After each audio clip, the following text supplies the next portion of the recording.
السلام عليكم ورحمة الله وبركاته. اليوم عندنا رفع أي رابط أو أي تطبيق إلى الجروب. لازم يكون عندك دري بوكس، لازم مفعله بحساب، وعندك تطبيق بيت المشاركة.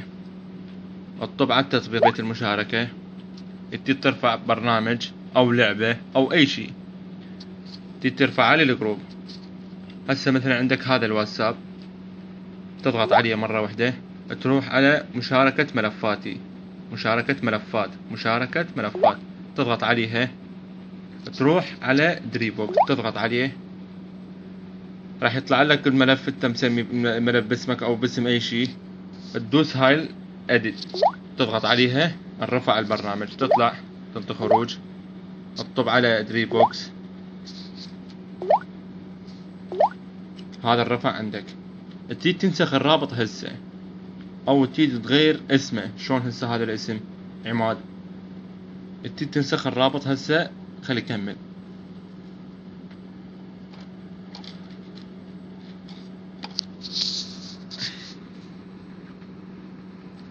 شوية النت ثقيل،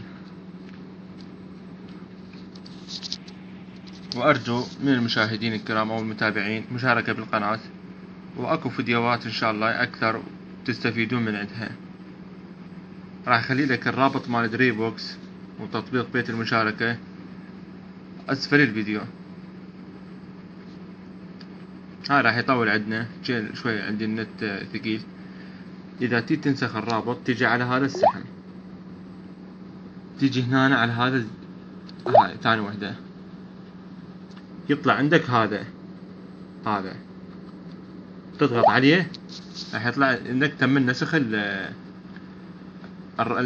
تم نسخ البرنامج، رابط البرنامج.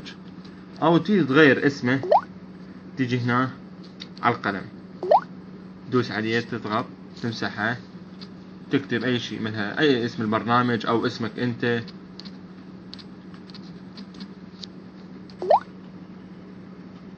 تغير الاسم. وان شاء الله ان ينال اعجابكم الفيديو، واتمنى مشاركة بالقناة، وشكرا.